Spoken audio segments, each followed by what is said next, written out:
What is the feeling in camp when obviously that World Cup 2014 comes around and you get the group drawn and you see it and it's like a bit of a monster group? Do the camp still believe we'll get through this? You've met me as a character. I'm quite a competitive person. Yes. Slightly competitive, yeah. There wasn't many gimmies given throughout the time, but spells of Ronaldo. Yeah, I had to try my Mark Ronaldo. Yeah. Spells of Ronaldo. Actually, it was a bit easier then. He was younger and he was a winger and he wasn't. William when he was an absolute for Chelsea, he was demon. He was a joke. So the decision came. We had sat down with my parents and things like that, and it was, I need to be playing in the Premier League. Would I have gone somewhere else to win things? Of course, they're the goals that I probably missed out on. Mm-hmm. Probably took me years to look back at the tournament and say, well done, Phil. Tell JK that we're still rolling. Tell Russell, just what you said there, it's fine. That's the song, isn't it? Yeah. Tell JK that we're still rolling. Do you know what song that is? Oh, that's what you were quoting? Tell Russell, my brain, go low, go low. I really didn't expect that. Get low, everybody get low. Threw some shapes to that. I haven't actually had no go out. No, professional athlete. I probably reckon you. I can imagine he has threw some shapes to that. Obviously world class to me, but probably if I look back at them, less so. Questionable. Have you got the footage to look back at them? Thankfully not. No. Not, yeah. I haven't. Probably someone else has. We could pull the CCTV. Yeah. Okay. Where you think I'm dancing? Outside the entrance because I can't get in. Have you done podcasts before? I did Fozzie's one. Yeah. The Fozzcast. That's about it really. Okay. Well, just you're a bit husky. Just keep that there. Okay. You're used to things there, yeah? Not really, no. Not this fluffy. We good, JK? Sweet. Yeah? Right, I've got a written down scripted introduction for today, so let me just run this. Okay. Because I was like excited to do this. Yeah. And this is all for you, buddy. Thank you very much. Today's guest, making 800 appearances across his footballing career, including 40 caps for his country, whilst being the first Everton player to captain the national team against Lithuania in a 2015 Euro qualifier. Is that correct? Yeah. Not only that, when you Google this man, a suggested search of what does Phil Jagielka do now will result in the following answer, and I quote, he has retired from the beautiful game and intends on playing a lot of golf. Does say that. Perfect. So everyone, welcome to episode 15 of the Golf Supply podcast with today's guest, Phil Jagielka. Hello, Phil. Cheers, guys. We haven't got the clappers. Okay. So maybe you can put them in later. Yeah, thanks. After Effects sound. I'd have brought some with me otherwise if you hadn't told me. How are you, mate? I'm great, mate. Yeah, great. So we've just spent 5 days in each other's company, 6 days in each other's company every single day, quite intimately, in Dubai and Abu Dhabi, out on a Golf Travel Centre pro fam trip. So myself, Westy and Jags haven't been as involved in like the pro hotel side of things. We've just come out here for a jolly up pretty much and play. Well, I got offered a golf trip with loads of pros, all-inclusive golf, and I just said, yes, please. Yeah. And there was a bit of deliberation. You said, Danny, you know what? I am free. I'm retired now and I'll be there. The day ended in a Y and I was free, so it was perfect. But no, the only thing for me was a little bit nervous to come because I only knew Danny a little bit. Yeah. And then, obviously, I've not met you two guys yet. I've not met the pros, and it is a little bit intimidating coming on a golf, something I'm not. I'd like to think I'm okay at, but something I'm obviously not top level at. But to be fair, I've had such a good time, and I realised I'm literally not the worst because obviously Westy's here. We give Danny respect because he's the host. Well, obviously, yeah. Oh, okay. And you want to play off a stupid handicap, but we'll discuss that later. Do you find it frustrating not being elite at golf, being elite at football for so long? You're not obviously. Your handicap is 6.6. 6.6. So your class is a good golfer. Well, yeah, it depends. Glass half full, glass half empty. Depends where I want to get to. I really enjoyed, obviously, when we played and stuff. It's because I want to get to that level where I know what the ball's doing. Whereas at the moment, I'm at that level where I think I can guess or control what I'm doing with it. But my ratios aren't nowhere near, like you say, the elite level. Yeah. I'm also aware that I probably can't get to that level, but at the same extent, for me, that's part and parcel of playing all the time and trying to get there. Yeah. I could tell you what your ball does regularly. Yeah, what go on? Well, it's left to right. Yeah, okay, yeah. It's a power fade. It's not a hideous left to right by all means. I mean, you're a far better golfer than me, but you've worked out what direction it's mainly going. You've got a shot shape for sure. You've got a stock shot shape. Yeah, but obviously sometimes when you watch better players and they are in so much more control, or even yardage control and things like that, or they don't tend to duff one or snap up one. Like I obviously probably, other than probably Westy and Dan, lost the most balls this trip. Do you know what I mean? Westy did lose a lot of balls, but what I'm saying to you, only because it was warm and you couldn't be bothered to go in the boiling hot sand to go and look for it. And it would have been hard to find them anyway. So okay, well, you said it, not me. Was this your first time playing in Dubai and Abu Dhabi golf? Properly, I've played a couple of times on like family holidays where I've snuck out in the morning and hired some clubs. Yeah. So for me, this was different because I've come with my own gear. I've got no excuses where. If you're using other stuff, it's obviously not my fault. You've got my fault the ball's not going the right place. It's the clubs or the balls or whatever. So before we just jump into golf like fully, obviously this is a golf podcast, I know, but it's not very often we get a Premiership legend on here who's made 800 appearances, played for our country. So we just wanted to dive a little bit into the football side of things first, because obviously we're two big football fans. I'm United, he's Arsenal. That was our first sport before playing golf. So there's a lot of stuff on here which is like the dream of probably every single child growing up, to play for your country, to play in the Premiership, to make as many appearances as you have, to captain your country is just obviously insane. But if you can just give us like a little chat through of like early stages, career through to you retired at 40. That's the maddest. Sorry, just the maddest thing about you. Genuinely, I think. Well, actually, I've learned there's a lot mad about you, but the maddest thing that when I've done a little bit of research, like playing in the Prem till 39. Yeah. Was it in the Prem till 39? I think it was 38 into the Prem, yeah. Like that, mate, is that due to fitness? Or is but you're saying playing out, I was fortunate, probably I got like a game or two. It wasn't like I was, you look at like your Thiago Silvas, obviously Ashley Youngs, these people probably played a full season. Yeah. And I'd like to, but it's sometimes look where you are, and what club and blah, blah, blah. But well, if we start at the top, if we start at the end and come backwards, it's probably easy. The reason you've met me as a character. I'm quite a competitive person. Yes. Slightly competitive, yeah. There wasn't many gimmies given throughout the time. But I got to a stage where I got to mid-30s and I wasn't given sort of a contract extension, and potentially people were doubting that I could continue to play at that level. They were signing maybe other players ahead of you and things like that. And I'm not saying it didn't sit well with me. I didn't like that fact. I felt I was still plenty good enough to add something to the squad, play some games or whatever. So my plan as a young lad would have been finishing at 35, 36, retire, go and play golf. Yeah, but that was the plan. But I almost got given a bit more drive, as if to like prove people wrong. And I don't think I had bad managers that told me, or I didn't argue with anyone. It was just more of a mental thing. So as I got older, it was more of a challenge to myself, and it was like, okay, well, I dropped out of the Premier League. I'm not playing the Championship for best part of 14, 15 years. The Championship's a tough division. There's like about 600 games a season. No, it's just relentless. Yeah. But I was waiting around. Not many people were interested. Then obviously Wayne was at Derby in a situation where he just needed numbers, and he was not bothered. I could have been 65. If I'd have been okay training for him, he would have offered me a contract. So I went there, played. Well, they had financial problems, and I went to Stoke, and I played 80 games for Stoke, or something, 75 games in a year and a half at 39 and 40. So I ticked all those boxes. But when I got to 39, I was like, I've got to play at 40. So I'm trying to hang on. I'm literally getting like 6-month contract extensions, where normally you sign for the season. It's almost like they give you 6 months because they're thinking you'll probably break down after 6. Then it's like, okay, do you know, like, so it was a weird, but I got to 40. I scored when I was 40. I played probably 25 games when I was 40. And then I wanted to continue, but nothing was out there. But I was actually quite content to finish, and I think that was the main thing. So do you think you're still competing well in the Championship at 40? You're still like just putting a good shift in? Well, I was playing. If not, I'd have been dropped. Yeah, that's true. I mean, so you're not given a right. I didn't sign a contract whereas if you sign me, I have to play. One good thing is I had some good managers that knew that I wasn't training week in, week out. Yeah. I mean, day in, day out, because there was a lot of miles on the legs. So the best version of me was Saturday. Yeah. Which is not the way football is now. No. Like everyone's a coach now, and you have to do the full week's training, or you're not available for selection.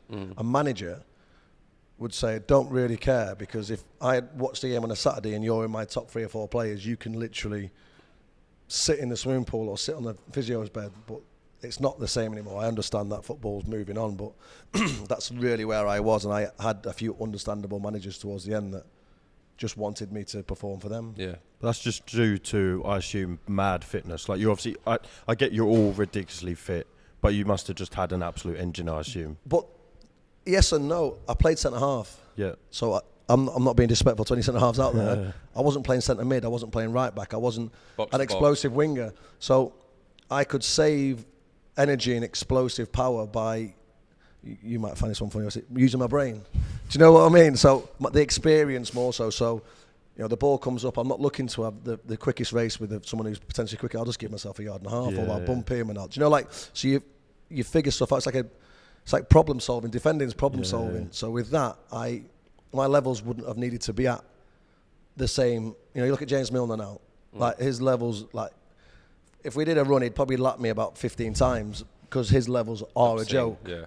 So that's a bit different. But at the same extent, I was 40 and I was still not getting injured. I wasn't pulling muscles. So a lot of people get injured and can't continue to play. So you got to look at it that way.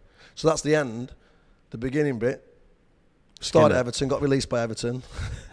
Went to Sheff U for 8 years. Got released, got relegated with Sheff U, and then Everton bought me back. So it was quite amusing. It cost them a few more quid. And then I saw the guy who released me at Everton. And then we had a bit of a laugh and a joke, and I thanked him because I do actually believe if I'd have stayed at Everton at that time, I wouldn't have gone on to have a career I've got. Yeah. Because I wasn't thought of highly enough when he released me. To get obviously. The game time and the play time. So everything happened, that journey happened. Leighton Baines was in exactly the same situation. So the two players that played for him for about 25 years between us, they released at 16 and then obviously re-signed. Back to Sheff U, because I'm just like, I'm not obviously a home bird, aren't I? Just staying sort of this area. You're a creature of habit. Yeah, exactly. And obviously went back to Sheff U for a couple of seasons, but that was it, which was nice. I saw the same sort of people and everything. It was. I have no, like I said, I used the word content before. I was really happy with what went on. Mm-hmm. Would I have gone somewhere else to win things? Of course, they're the goals that I probably missed out on, but that's sometimes a situationally where you are. We did get to quite a few semi-finals, got to a final. Unfortunately, I got injured for the final. But if you look at the whole, like say, 800 games is when you try and divide it up over 20 seasons, it's literally 40 games a season for 20 consecutive years. Yeah, that's crazy. But you know me well enough now that I'm slightly tapped. Yeah, thanks. It's probably this that kept you going. Yeah, I don't think it was probably that. No, but we find, just quickly before you go on to that, we find that whenever we play against this, it's not by coincidence that whenever we play against an athlete, whenever we meet an athlete, you fuckers are the most competitive people we have ever met. Like even last night, so this trip has been jam-packed, right? Like we've played golf every single day. Sometimes we've played 2 rounds of golf a day when we went and played Els Club. It has been full on this trip, We've been going out of an evening, going for food. Jags has gone out a little bit more than us. Well, I'm not working, am I? No, so that's what they mean. Yeah. But it has been jam-packed. And even yesterday, after a ridiculously hot round at people Abu Dhabi were like National, written off as well. People were flaking. As soon as Jags gets on, and we had like an itinerary to go do something last night.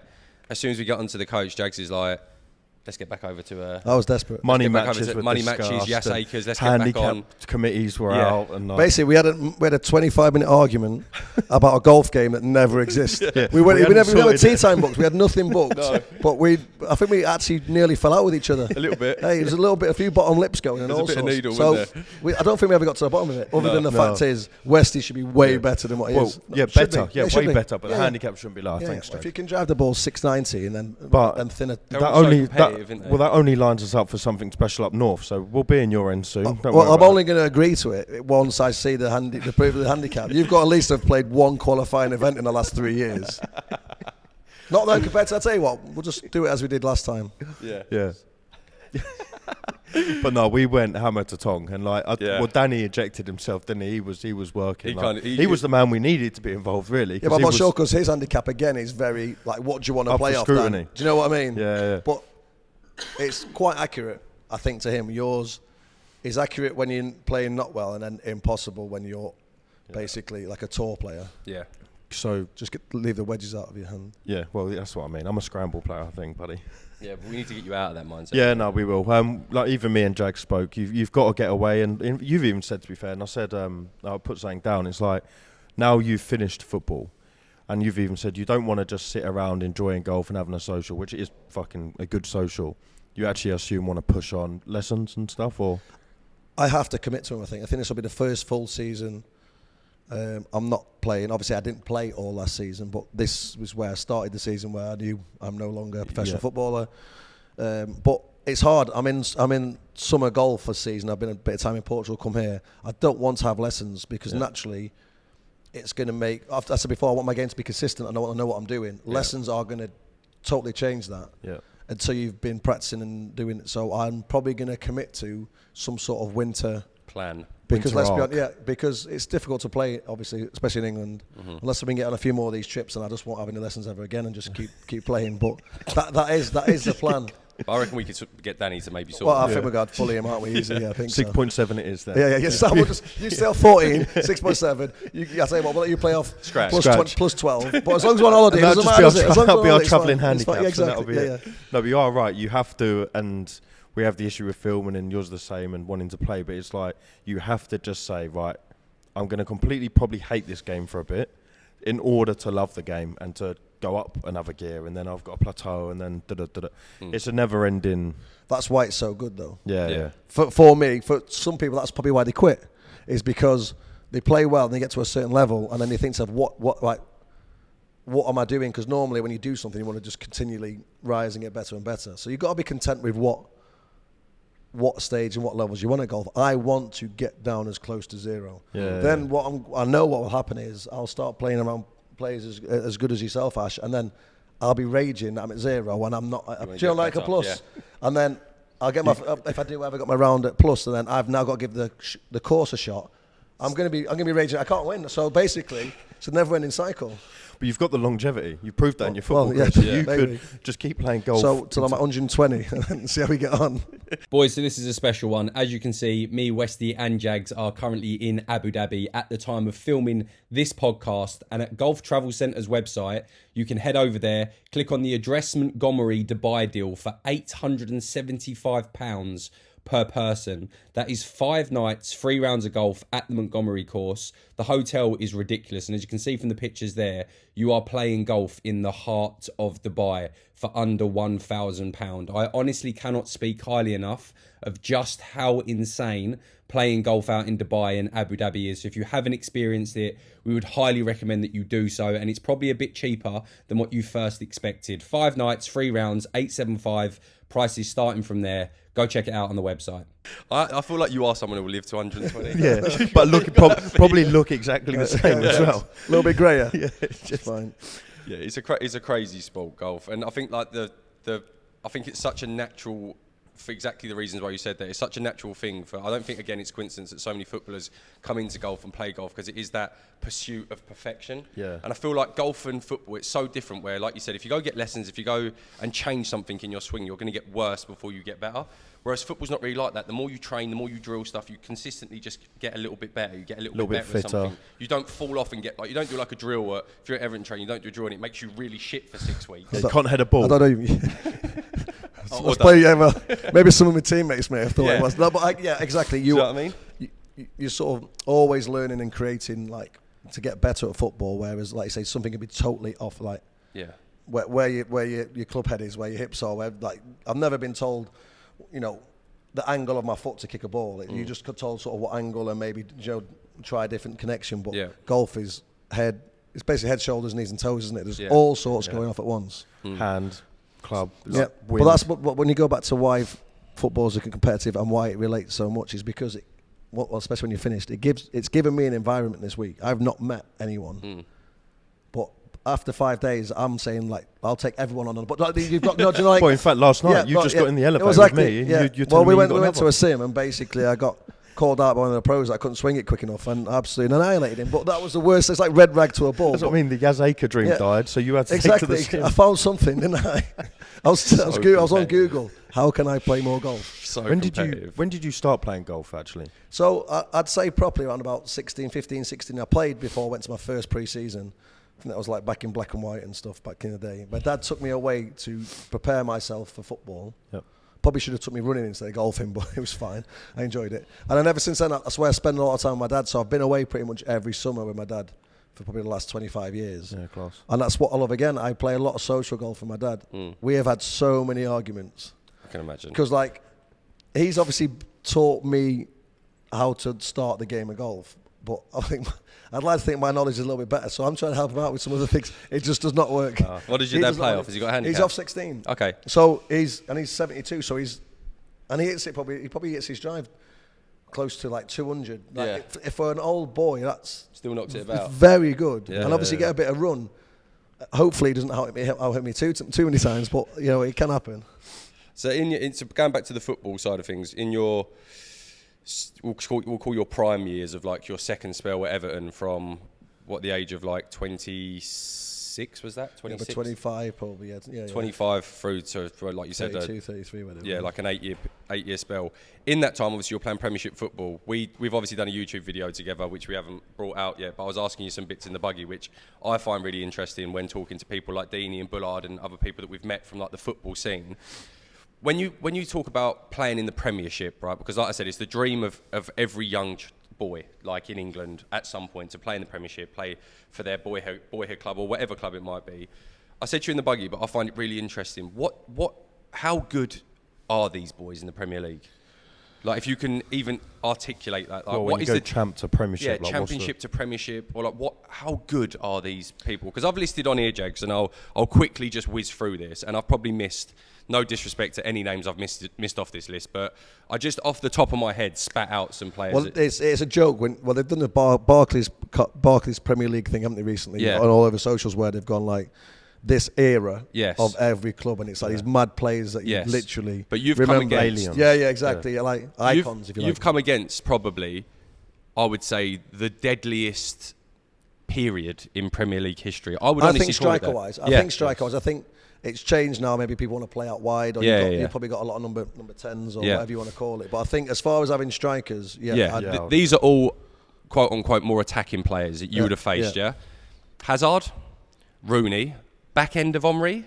Like literally once against Henry. Yeah. Paul Pogba, Juan Mata, Kevin De Bruyne, Yaya Toure, Aguero, David and Bernardo Silva, Vincent Kompany, Virgil van Dijk, Fernandinho, Alexis Sanchez, Zlatan Ibrahimovic, Luis Suarez, Fernando Torres, Didier Drogba, spells of Ronaldo. Yeah, that's a try man, Mark Ronaldo. Yeah, spells of Ronaldo. Actually, it was a bit easier then. He was younger and he was a winger and he wasn't. William when he was an absolute for Chelsea, he was demon. He was a joke. Salah, Diego Costa, who you spoke about a little bit, Falcao, Alexandre Pato, and I think the list of strikers just goes on. Like attacking people, I honestly think you as a defender, central defender, have faced the most lethal time in Premier League history. But it felt normal because that's what that's what it was. That's how it was sort of.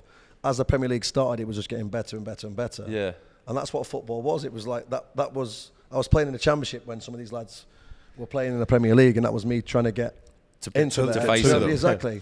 Then you'd get the opportunity to face them.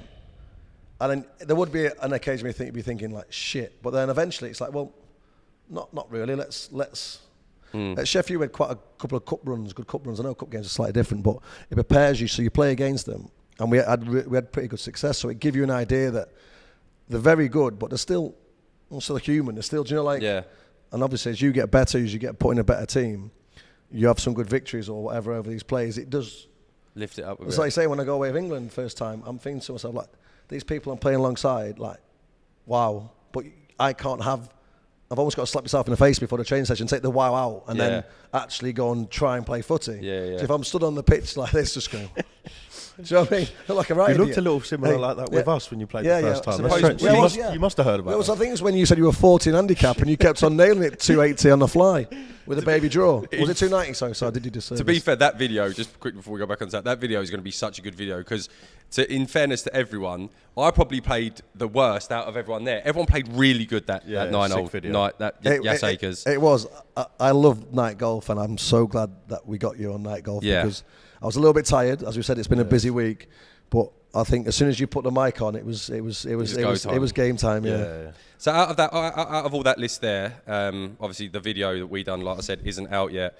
People that you've mentioned to us of being like just a nightmare to play against from that list was like Costa, Luis Suarez, because they were just so game. You were saying. Well, yeah, just obviously I'm not the biggest. It's probably a transitional period from being the biggest, strongest players played in the back, but then he sort of changed it a bit more mobile and whatever. So that was a transitional period. So the lads that played up front that were physically big were really tough. I had to try and find a way either to keep them out of the box or not give them what they wanted. We had like John Carew, who's not on the list. Like, I swear, he'd half make you look small. He was massive. And there's no point me even going up for a header. I'm just literally thinking to myself, I must look like a little boy here. Oh, yeah, and you can jump fucking hard. Yeah, We exactly. saw that the other day. We saw that leap the other day, and that does come from them powerful things that we're going to show in the video. But like I said, the list, like I say, obviously, Wayne doesn't get enough credit for me. He was such a special talent, but he was probably a little bit unselfish. He did a bit more, running back and a bit more the donkey work. But but I really enjoyed the test. Obviously my job was to make sure these guys didn't have a good day. Quite a lot of them would probably say they had an okay day, at least once or twice. But I tried my best. Yeah. But the era itself, was amazing. Obviously, we talk about the people like Haalands and people like that now. There's just not as many number 9s. What we'd call a striker. Yeah. You put Heskey in there as well. Do you know, like, just it's brute. Yeah. Well, yeah. It's just ball gets put up in the air and you just think to yourself, That is actually an insane list of players on there, like superstars, like Premier League Hall of Famers, over and over and over again on there. It's mad. So when you went from Premiership to England training, was the only other Everton player potentially in England training than Leighton Baines? So Baines, yeah. So obviously, what is that like? For just rewinding slightly, so you get a phone call. You're how old for the first cap? So I think it was 2000. So I'd have been 20. I'd have been just 24. I'd have been 24, 25. And did you have like a sniff that you might well, be getting a call? There was a bigger squad. So there was a USA match at Wembley, and then there was some political game. So I think we were trying to get Trinidad and Tobago on side for some sort of vote or whatever. So we were going over there. So we knew. I think it was like a 28-man squad, because 10 or 12 of the lads that had played a lot that season or whatever were getting sent home, and then some were staying on to go Trinidad and Tobago. So there was a sniff. You're thinking, I've got like a chance. I've probably been around 2 or 3 squads by now. Do you know? Just training, but probably there's about 8 people going to get a game before I was. Then we went to Trinidad and Tobago, and I was on the bench, and then the game started. We were doing okay. Then I've come on, brilliant. Got my shirt, got it all signed. It was absolutely. It was literally roasting. Who was the manager at the time? It was. I think it could have been Steve. Was it Steve McLaren? I should have known that, shouldn't I? I think it was Steve McLaren. Okay. And then there was a time when, when international games were like 11 subs at half time, and everyone was complaining that the game was getting stopped way too much for subs. Yeah. So they were trying to make it less subs, like 6 or 7 max. But we'd agreed with Trinidad and Tobago we could make 8 subs or whatever. So we'd done that, made 8 subs. But just before we took off, they were saying the game was going to be null and void because we'd made 8 subs and you're only allowed to make 7. Even though we'd obviously had an agreement, like a gentleman's agreement. So there's me, literally with a signed shirt, like buzzing. I played for my country, and then it's just not going to exist. So by the time I landed, by the time we landed back in Manchester, they'd sorted it all out. But for that whole flight, obviously we don't have Wi-Fi on flight. It's like brilliant. So I basically wasted 3 weeks in my summer. I've actually played well. Probably got like a cut on my ankle and all sorts of shit. I've phoned everyone I can possibly phone, and it's not going to have happened. Yeah. But thankfully it did. Took me a little while to get a proper first cap and things like that, but then just sort of, I won't say hung around a bit, probably disrespectful for myself, but hung around the squad probably for the next 8 years. There's probably a period of 3 or 4 years where I played most games with probably Gary Cahill most of the time. But it flies so quick, it just becomes normal. Yeah. Like even like not getting a break during the season because you're on international duty, it's just only now stepping away from it and seeing everyone else go through it, it seemed just normal just to be just literally 330 days a year, whatever it would have been. Yeah. Do you think it is? There has actually been a few complaints lately, haven't they? I think Rodri. They've got more. They've got more games. Do you genuinely? So I think it's very easy for us to sit here and go, boys, just shut up. You're paid 5 or 6 figures a week. Yeah. Suck it up. Or, but like from your I get that. opinion, I get that. Yeah. Do you genuinely think there is a lot of? It's a bit too much, or? It is, but at the same time, probably when I was, let's go back to Everton in the Prem for the first 4 or 5 years, we probably had 15 pros, 16 that you class as either internationals or nearly internationals. Yeah. We'd have a couple of younger pros and maybe then like just whoever was in the building to help training. Now they've probably got 25 fully. Every squad's got 25 international players. Like the squads are so much bigger now. Yeah. They should be able to deal with the obviously fixture congestion. They've got more numbers, but then again, there's so much pressure on trying to win something or trying to do it. You don't. Yeah. You're not.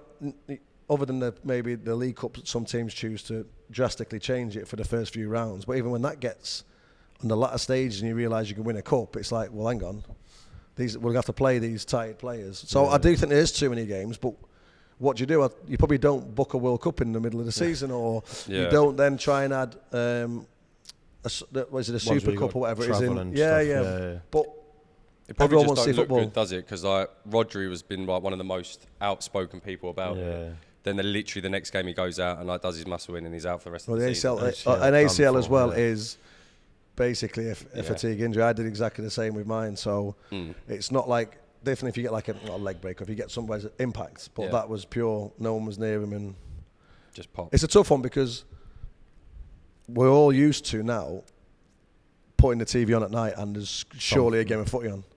What I quite like what they've done now is they've put a lot more like League 1, League 2 Championship games on like a Thursday or a Friday. Do you know, like give them a bit of publicity and give us sort of something to watch football fans something to watch, rather than having to ask for Premier League games to be kicked off early or Friday nights and things like that. I think it's good that they're sort of spreading it around. You're safe now. You're in a safe sport. Yeah. Safe. I think so. Touch wood. I don't know. I played in front of you. You nearly hit me with the ball a couple of times the other day. I don't know how safe I was then. No fall shout either. I'm just looking around like that, and you're just waving that. Brilliant. Thanks. Well, it's like Danny nearly shanked that chip into my head, but we're relatively safe. Yeah, but did you even see that? No, because you were I was walking away. You were so cash about. And someone, you lot said it nearly hit me. It was close. Apart from throwing fists and that last night, we feel quite safe. Okay. We feel safe, don't we, in a safe sport? So I think it's definitely a little bit safer. So you've retired and you know everything about professional football there is to know, international and Premier League and the highest level, and you've got a good idea about like a professional golfer, like tour pro, and you love golf. If you could go back to 10-year-old, 12-year-old Phil, you have a crystal ball and it goes like this. It says, eat this pill and you'll have all the ability you just had. Like the Matrix. Or have this one and you're now going to struggle for you'll be on the PJ Tour, but you're still going to be the same struggle, practice. Genuinely, what would you do? I think as people, we always want something either we've not got or we've not done. But I'd honestly say football was me. I literally lived in shorts, foot tickets when I was a kid. There's a reason for that. It's what I wanted to do. I didn't grow up swinging golf clubs around and then ended up being a bit better at football. So I'd 100% stick with football. Yeah. And it probably is better because you can play football up to 30s, 40s, whatever you want to do.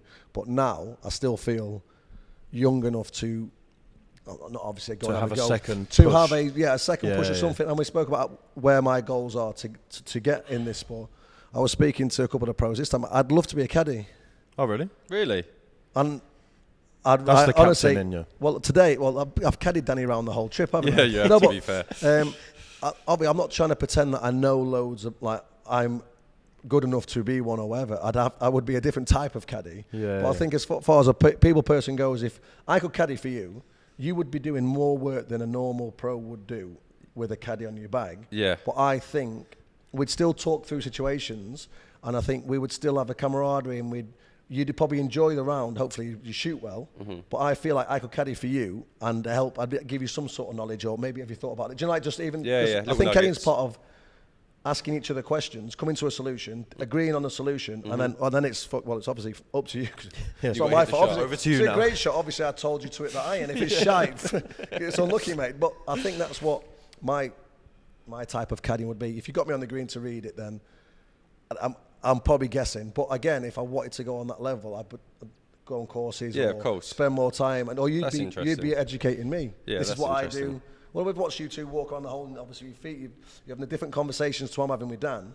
Danny's saying it's left lip, and then it's going left. And then I've done it with this service. He's actually read the greens better than I have, Dan. So I apologise. No, that's the captain's armband in you, though, isn't it? Did you never got that in your blood? Yeah, but we want to win. Like I'm not going to be quiet if I feel. And I said to Dan, please, like, have the conversation with me because it'll switch my brain on. So I play centre half. So any young centre half I played with, I'm saying, look, I need you to talk to me, to shout to me. Like, I don't even care if you're literally barking at me like a dog. If I'm going up like you, I can hear you do something. I know how far away you are. There. If you're mute, I've got no idea about anything. So now I'm all on my own. if the ball's going up in the air and you shout away, and I head it away, and I could have brought it down, I'm not going to turn around and shout at you for making it. I'm happy you've given me some sort of information. I said, that is more important than you being the best defender in the world next to me. I said, you could talk me, even if you see a pass on, even if you see time. Do you know, like these little bits and bobs will make us as a partnership so much better. Then obviously when you take it forward into the golf, I may be daydreaming or may have had too many Amstels or whatever. Do you know, like, say something to me, so what do you think about an Ajax? And then it sparks you into gear. Well, I'll probably like 9 He's like, you think? Then I'll question it, or maybe it was an 8 iron. Do you know, like, whereas if you're making all the decisions on your own, and it must be like that as a pro for what? 4 hours? Well, it depends who you're playing behind in this trip. 6 hours, some of the lads. Not going to say anyone's names. You want someone to get your brain switched on, because you'll do it for 3 or 4 holes. Like when we played our game, it was never a problem because the game was so tight. And it was 9 holes. We were literally as if all of us had like 12 cans of Red Bull. It was like, you know, like we were that fired up. Exactly. Oh, it was intense. Whereas if we'd have played 18 holes and say one team would have gone 2 up, or we'd have just drifted through a few, do you know, like holes, you probably play, or I'd play worse shots. So do you know what I mean? So it keeps you more locked in. So did you not, with saying all that though, did you not ever want to go into, like, it sounds like you kind of like would be good towards going towards coaching or managerial, or like, did you not do any of your badges, your coaching badges? I didn't do my badges, and I think I got to a point of 33, 34 where obviously the PFA come in, they say that will help you out with the course, and I sort of give myself an excuse. I'm going to say, I said, when I'm still playing, when I'm still available for the starting 11, or I'm in and around, I said I can't do my coaching badges because that's almost like me admitting time's done. Right. Okay.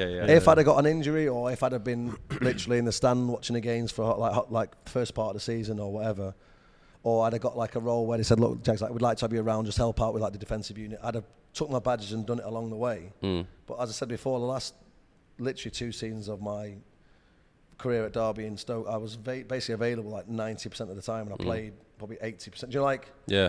So I'm happy I did that, but I'm also aware that now I've got enough contacts I could go into a club, but if I was already at a club, you could have used them and their facilities to get the badges. But it's also time consuming. It's a sport I've done, as I said before, for a long time. Say you're in for 9 and away for 2 o'clock as a pro. You're in for 7 and away for 5 o'clock as a coach. So now you're asking me to do the same sport in a different role. Boys, just another quick reminder of Fair Play Exchange and what they are all about. As you can see, it's peer-to-peer cashless betting. You betting against your pals on the golf course, on the paddle court, on the tennis court, at rugby. And what's a really cool feature as well, which I don't think we've mentioned before, is you can actually track all the statistics of the amount of bets you've won, lost, how much you've betted. So if you get all of your boys to download it, you can sort of keep a pile of who's top of the leaderboard and who's took the most off of each other, which we think is quite cool. And secondly, their sweepstakes feature has got even better. You can now bet on things like when will Erik ten Hag get sacked, first goal scorer at matches, major golf tournaments, and everything else in between. If you haven't already, download the Fair Play Exchange app on the App Store or the Android Store. Use our code for a £5 free bet and get betting against your pals. Potentially, I don't know whereabouts in the country, for a lot longer, for probably less enjoyment. And less money. Well, yeah, but... And less time playing golf. But again, if I loved it, so I'd do that for golf, but you're not paying me to play golf. Yeah. So it's not... I get what you're saying. But the mindset is of...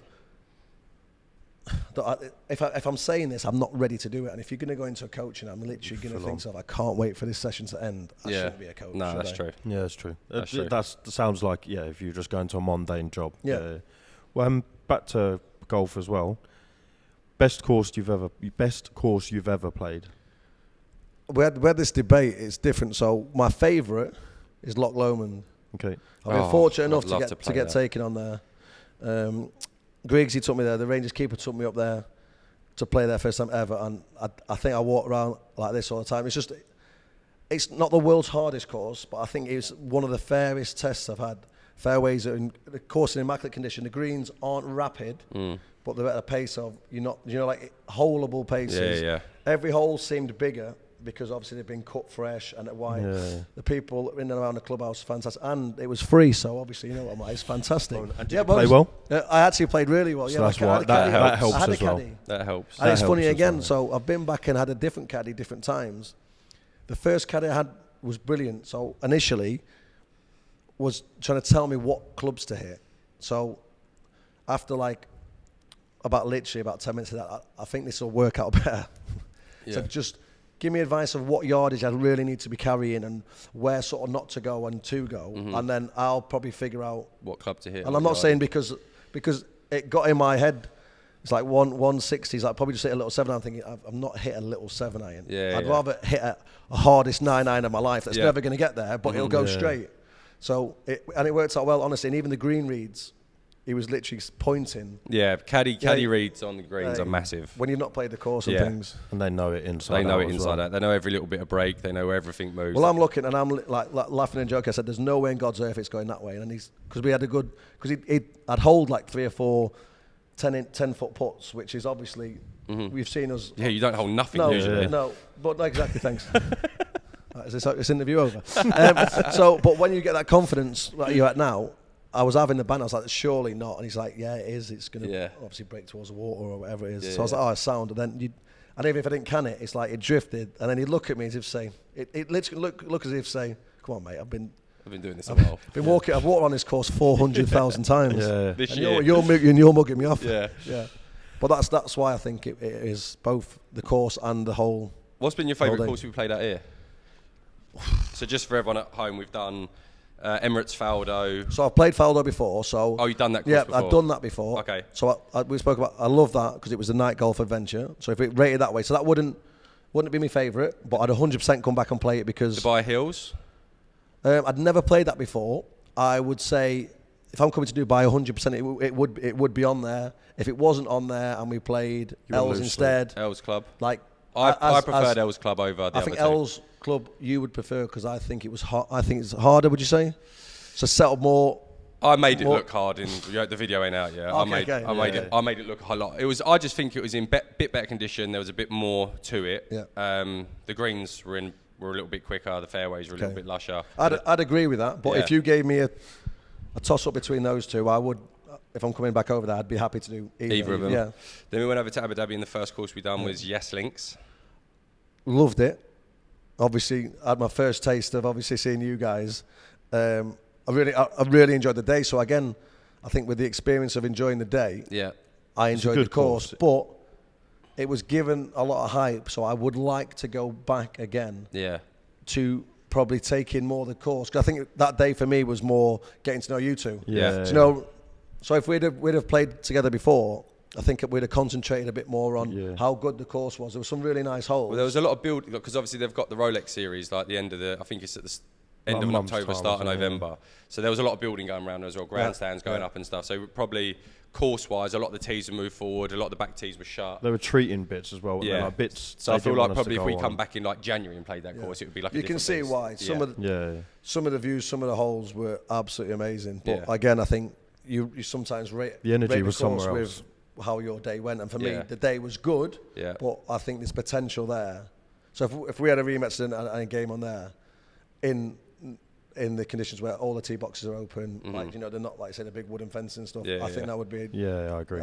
That'd definitely be my favourite course. Yeah, Yes, that was a pure course. So have I answered which course I think has probably been my favourite then? Yes Links. Well, I don't know. Yaz Acres. Night golf. That has been my favourite golf time because I spoke to you about night golf. I feel like it's like almost naughty playing in the dark. Yeah. Does that make? So I said, and I quite like that. And obviously, it's been really warm. Yeah. So it was actually a nice temperature. Cooler. You can see the ball flight. There's certain aspects of night golf that I love. So good. Yeah, and because you can't do it at home, it's almost like a little added bonus.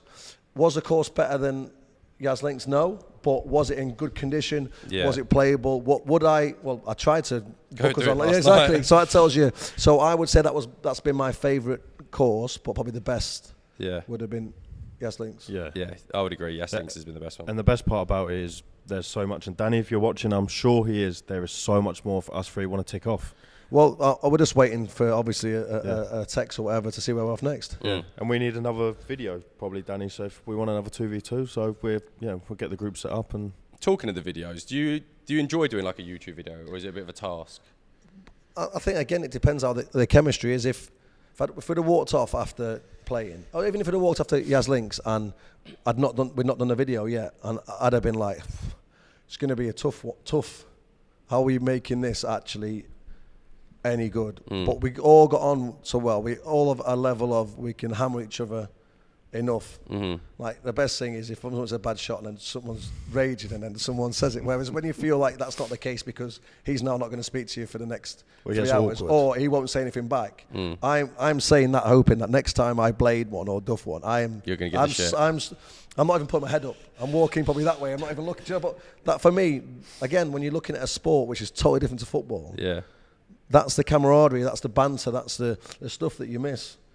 I can give my dad a little bit, but realistically, you're not going to go full and he won't give me much back, really, or probably just a slap. But you can't give you as much back. So when you put yourself in the elements of A, we're competitive and trying to beat you, and B, I'm hoping I'm going to get a little bit of stick today because I'm prepared to give some back. And it riles you up more. Yeah, it does. And like you say, then you nail a putt and then you're literally wanting to eyeball two lads that have probably done nothing wrong, but you just literally, but that's the way. Well, there was a good bit. Obviously, you won't say in the video, but there was Skipper Jagielka really come out on one of the holes, didn't he? Really come out on one of the holes. That's what we hope as well. Like me and Wes, you're not conscious of it, but like what we think our channel is like just a good bunch of honest lads who are like, what you see is what you get. Like hopefully when people meet us off the course or on the course, we're the same people. Like there's no act on camera. Well, that's the toughest thing with social media, or whatever. Like the whole thing is you're never sure if it's like organic or if it's normal or if it's basically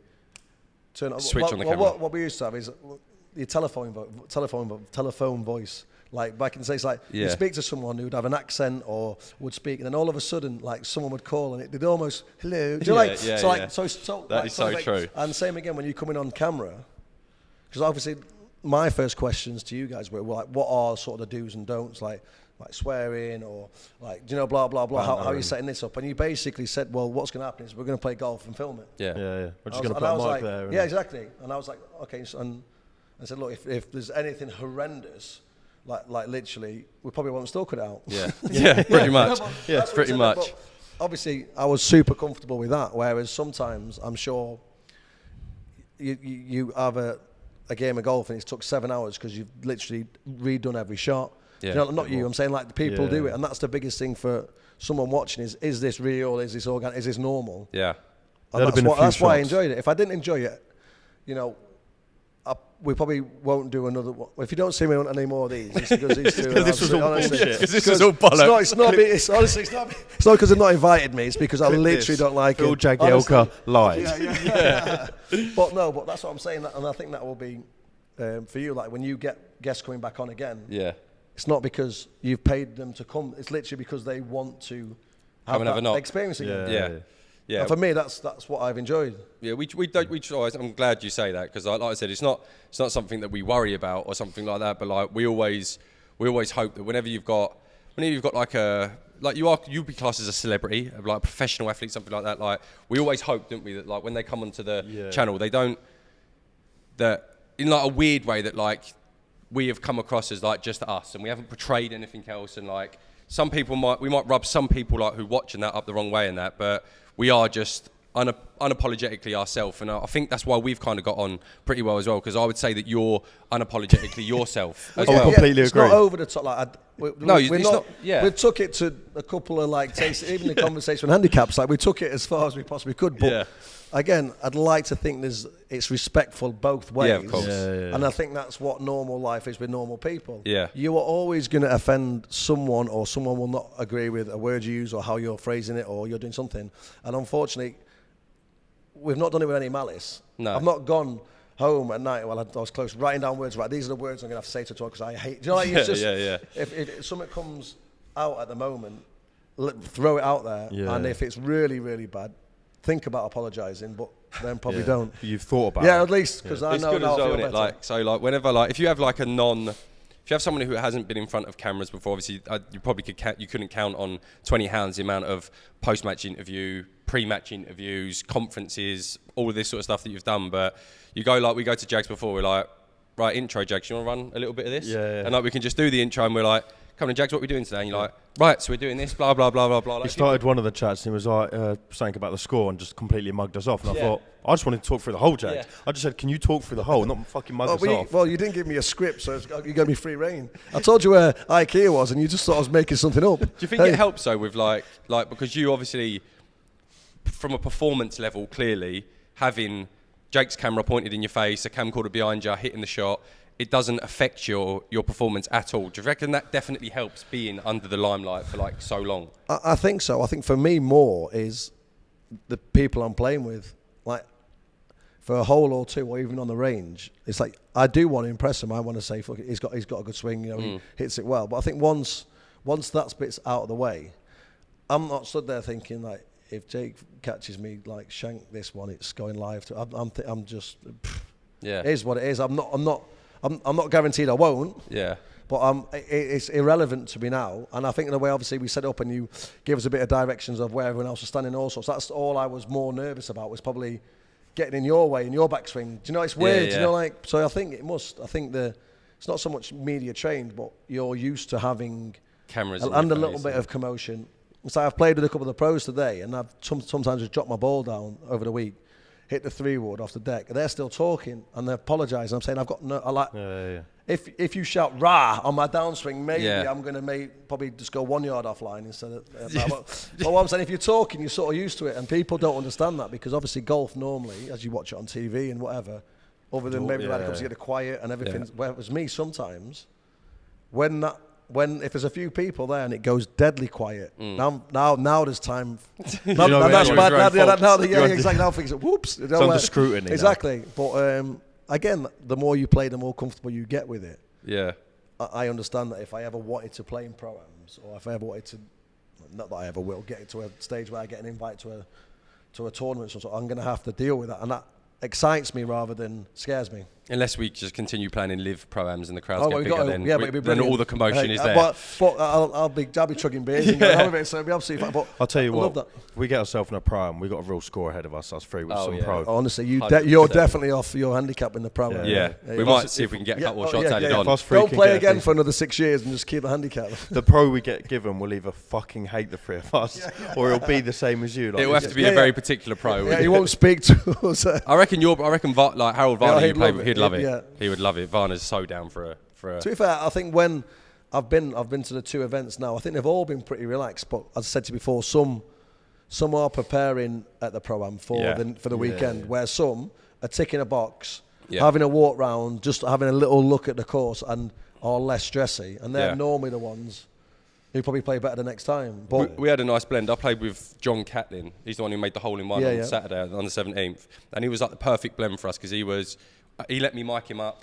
That's perfect for you guys. Yeah. But then he was also like, he was locked in with his caddy. They were dropping balls where they think the pin positions are going to be. They were hitting a few different shots and stuff. But at the same time, he was giving me like a little bit of shit. We was having a little bit of back and forth. So that was like a nice blend. Whereas I think if we had Harold Varner, we could have just went full on, like blasting each other. Well, he would have loved it, because you'd have almost said like me v you, and then that's to a. It's like the same when I say to one of the pro, like, I'll take you on, and like, you know, it's like red rag tour boys, like you taking the piss on tour, like.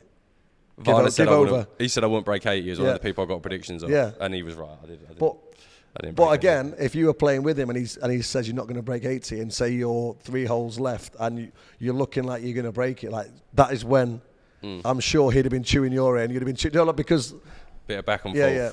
But like I say, I really enjoy playing in a couple of pro-ams. I'd like to play in more, but again, it's time, isn't it? It's like. We probably need to hang on to your coattails on that, though, because I reckon you've got a bit of a better chance of getting invited. So if you get some +1s and +2s, just we'll both work together. Just bear us in mind. So if I only get a +1, is that a problem? Westy can have the next one. We flip the coin. Okay, no, it's like we go to the handicap committee and we see what the team needs. Yeah, okay. What's going to best benefit? Yeah. Do you need 18 shots, because we'll put you off 18 for that, or do you need 6 for me? And are you going to caddy for each other otherwise? Yeah, we'll both be there. How about I get the invite +1, I'll just be both your caddies and you two play, and you could do, or +1, I'll be your caddy and the other person can play. That would be great. But it would again be a scream, because again in that format or whatever, I'd throw you a ball and you'd be hitting my shot as a caddy. If no one can see, if the bunker lip's big enough, I'll quickly hit one for you. What last sort of golf question? Forget Augusta. Best course you want to play? I know there's loads of there's hidden gems out there. I think the obvious ones, I'd love to go, obviously, Pebble Beach side and just play the 3 or 4 there. Do you know, like... Spyglass and all them. Yeah. So it's like basically a trip, innit? Pack it up. Hey, great idea, eh? I'm wondering if anyone can get us on a trip. And that leads us to yeah. Do we know any travel? I don't know providers? if Dan wants to get in touch with us, but that would be the perfect one for me. Yeah. And again, I think it would be perfect to have a little competition or a little thing like. Imagine going there and playing. There's just 3 or 4 courses there. Yeah, all down that coastline. Hey. Be unreal. And it's literally bucket list, isn't it? Yeah. Okay, cool. That would be your one. That's the trip I want to go on. Yeah, 100%. I think as you're growing up, they're the ones you've seen on TV. Do you know, like the ones that are iconic? Obviously, you got like Sawgrass and places like that would be a one-off because you'd obviously get a green and things like that. But even for us, as much as I didn't play as well on the final course, one with the big hawk. Abu Dhabi National. Yeah, but I've played that on the simulator probably 30, 40 times. You know, like you playing into it. So I'm now buzzing that. Did the holes look similar? I only remembered the Hawks. I only remembered basically the 9 and the 18. But I'm saying now, at least, if it comes on the TV, that's what I quite like as well. If do they play tournaments? Yeah, they are. Oh, so they prepare that for, I think it's either early on in the season. I think they play that one. Oh, okay. That's why I'm looking quite forward to the boys playing Yas Links. I probably will be a little bit more invested. Yeah. Yeah. It's always nice when you've played the course, especially when it's like quite close to when they're playing the tournament. Like the live event, it was cool to then go see the pros play that when you've played it the day before. Yeah, exactly. They do. And have a bit of a laugh when the ball rolls off because you know exactly what it's literally like an ice rink. Yeah. But so on the golf side, back to the football side, do you wish that obviously with contracts now, do you wish that obviously it's a silly question, but you now would probably be, like, if you were in your prime now is what I'm trying to say. Say you were 26-year-old Phil Jagielka now. Is it frustrating, but I suppose you could go through all the generations and say the same thing. Is it frustrating to know that you'd probably be on double the wages that you were on? I think it's a dangerous game to look at. I think if you always look at what you could have had in relation to what you did have, and then you go decades apart and all sorts. I just don't think it's I think when you start comparing your Maradonas, your Pelés to your Messi, your Ronaldo, I just don't think you can compare because that's where you were. Like I was born at 982. I can't change that. I can't shift that. Yeah, could I have been bought for, instead of 4 million from Everton, would it be 14 now? Well, who knows? And really, who cares? Like, what I've got and what I've got out of the game, what the game's given me, I cannot be. I don't want to look at like a half glass empty, half full or whatever. Just want to be satisfied. I think there comes an element of being, like you say, content, satisfied. It's pretty good. It's better than I ever thought it would be. Yeah. Do I want to be now super thinking and say, well, why couldn't I have done it 10 years later? Yeah, that's true. And earn more money? But then you earn more money, you spend more money, you lose more money, you do everything. Yeah, but a lot of things, and then you're sort of at the same place anyway. But for no more gain, maybe a little bit more stress. Better set of golf clubs and shit like that. Well, yeah. Better, yeah. Playing better courses. So what was it like, just quickly before, what was it like being 25 years old playing at Sheffield and they were championship at the time? We got promoted that, so I'd have been at the Premier League at that age, so I'd have been 19, 20, 21, 22 in the championship. Okay, so then when you get signed for, so you'd already played Prem, I suppose then. But is it like, when you're at that age, probably a little bit dissimilar to golf, like when you're at that age, you play a season with Sheffield United in the Premier League, then you get relegated again. Are you... What did you think that, like, Prem team's going to buy me? Like, you're playing that well, you're like, I will be in the Prem, like, soon. It's difficult. I had such an sort of an allegiance or whatever to Sheffield. They gave me a chance to be a professional footballer. Mm-hmm. I'm so invested, and we've just got relegated. So I wasn't desperate to leave Sheffield. I think I actually got offered more money to stay at Sheffield than I did to go and play for Everton in the end. Because obviously you've got the parachute payments, and they were desperate to kick on. I was sort of vice captain. I was one of the obviously better players, but it came a point, like you said, I had a little sniff with like going away with England beat, things like this, and my career was trending in the right direction. So the decision came. We had sat down with my parents and things like that, and it was, I need to be playing in the Premier League. Like, the easy way out would have been me to sign a 4 or 5 year deal at Sheffield, stay in the same house, had the same route to training, same players, but it comes to that point of, I'm going to have to go and test myself. I could have failed, I could have gone there, could have not got on with people, whatever, but I had to go and make that jump. It's not nice to turn him to, because don't forget, I only played at Sheffield, like, we got relegated, we'd played pretty well, but I was getting bought to Everton, who just finished 5th or 4th in the league at the time. I wasn't like a superstar. I was literally just someone, not a squad filler, that would probably do myself as a disservice, but I was able to play at right back, centre mid, centre half at this time. So I was sort of a helpful player. So it was tough to go into that environment and probably not command. I didn't play straight away and not command like a starting role. I think sometimes if you go as a star player, the level of arrogance or level of confidence you go in there with is totally different. I knew I was going there and almost having to not work start your from way. scratch, but earn my stripes. And obviously it worked out brilliant because I'd sort of done it before anyway at Sheffield, so I was aware of what to do and how to get there. But it's all about opportunity and a manager wanting to give you a chance. We had the African nations, again, when you talk about more game time, obviously the lads have to go away to African nations during the season. And we lost Joseph Yobo, who'd been playing centre half, so that bumped me up the roster. We played really well, did well in the cup. Then in the end, because I got game time to prove I could actually play in this team, that's why it works. If there was no African nations, realistically, whether he was better or worse than me, I wasn't going to get an opportunity until. Does that make sense? Yeah, until was something injured. Yeah. So, but like I say, I just think sometimes you just got to back yourself, and normally where you end up is where you should, to the level of, unless you're really unfortunate with injuries.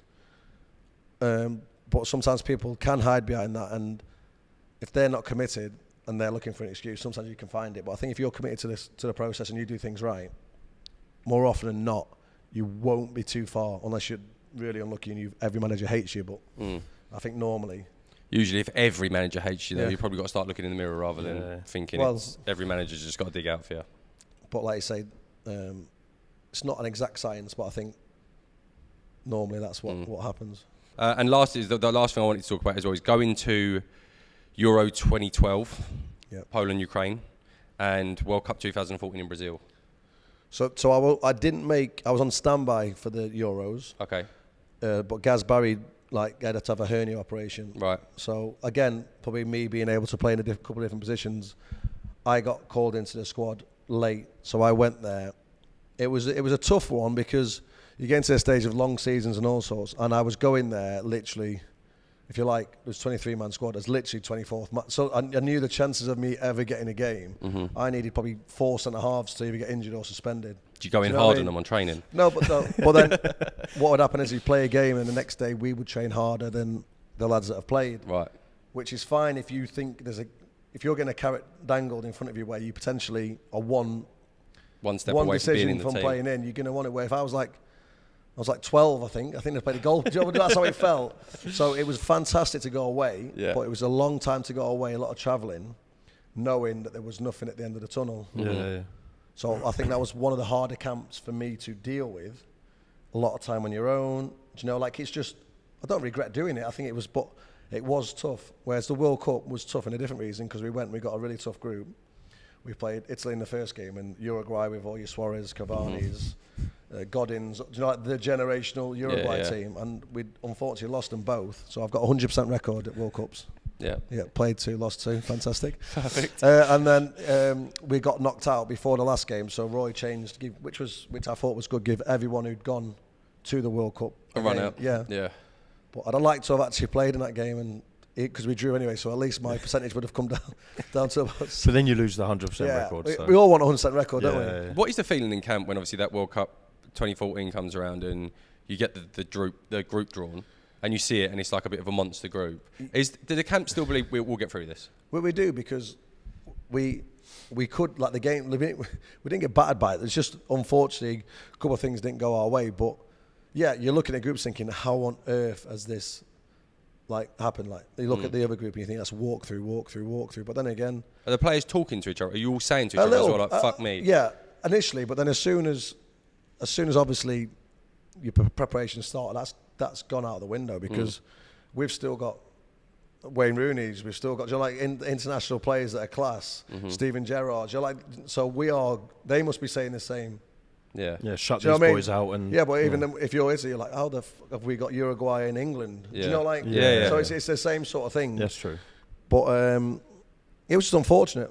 Again, I was quite pissed off after the tournament because obviously as a competitor it was the worst thing that could happen to us. But even speaking to my manager at the time, Roberto Marti says that this will you won't realise how big an occasion this is and how well you've done. But at that moment, all I have got is rage. It's like a club toss. I'm at that stage, and it probably took me years to look back at the tournament and say, "Well done, Phil." I don't call myself Phil very often, so I must have been nice. Yeah, well done, Jags. Well done, Philip. No, but you know, like it actually is. Then even when I retired and I spoke to people more about my career, it is a bit of a step back and go, well. It's pretty insane. No, you said this last night. I don't mean this at all. No, but like, I don't take it that way. Like, me and Ash never look at people as, I mean, you are a celebrity and you have earned mad money. But I don't look at you like that, firstly. I look at you like this bloke on this golf trip who fits the bill with us. And I'm probably going to spend a lot of time with you because you seem like a cool guy and I love the banter we've got. And then I was like... We just say our people. That's and I was doing some research on it and I thought, 40 England caps. And I thought, only really the people that go on to the dizzy heights near 100 are the generational talents. You know, like 100%. The Rooneys and the Lampards and the Gerrards. But like 40's pretty, like you should be. It's weird though because it just happens. How many appearances did Paul Scholes make for England? I know it was a bit more or less controversial. I've got no idea. I think it's under 40. Yeah. Well, I think his game is 40 is way better than but Phil, Phil, it is your Gerrard, your Lampard who make the 100 appearances. 40 caps for England is a lot of fucking caps. Yes. Like, it's a lot of caps. But again, I'm not as you've said. I'm not a guy that's going to walk around with "I've played for England" cap on. With your cap on? Or with a cap on? Yeah. I've got. You know, like I don't need. I don't want that. I'd prefer you to, like you say, I prefer you to love or hate me as the person you see. And either get on well with me rather than think so. I'm going to try and get on really well with him because he's played for England. No, you're extremely outgoing, and that's the better way, surely. Do you know, like 100%. Yeah, you're massively outgoing, and we truly, truly appreciate how you've been on this trip. We truly appreciate and your the fact time, you mate. Filmed, and even now we're gonna let him run off because he's got to get to. He's got to get back to Heathrow, drive home, then go back down to London. No, he's got to go to Manchester to come. Go. So you'll see him on Sky Sports on tomorrow. Oh yeah, you will. Yeah. Sundays. Please don't tune in. Saturday night. I should have said Sunday then. No one would have missed it. Saturday night. Is it an Everton game on? Is it? Yeah, Everton playing Newcastle. Okay. Predictions. 2-0 Everton. There we go. All right, we'll give you a message. We'll let you know. 2-0 Everton. Yeah, positive. Right. Goal scorers?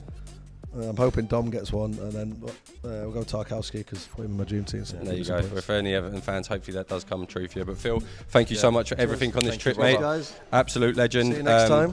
Yeah, we will be seeing you soon. There'll definitely be another. This will be out before the video. Check that fucking video when it comes out. Give it a watch. And there'll be another, I'm sure. If you don't follow Phil on all of his socials, they're in the description to this podcast. Again, thank you to Fair Play Exchange, our channel partners, and of course Golf Travel Centre. We sat in this like ridiculous suite. Unfortunately, we didn't get these rooms out here. Did you not? Oh no, this is Phil's room. No, it's mine. Slippers are over there. I think this was Phil's room. But yeah, thank you to Fair Play Golf Travel Centre, everyone, and thank you to all of you at home for tuning in. Hope you've enjoyed this podcast episode. It's episode number 15, and we'll see you all in the next one, guys. Thank you very much. See you later.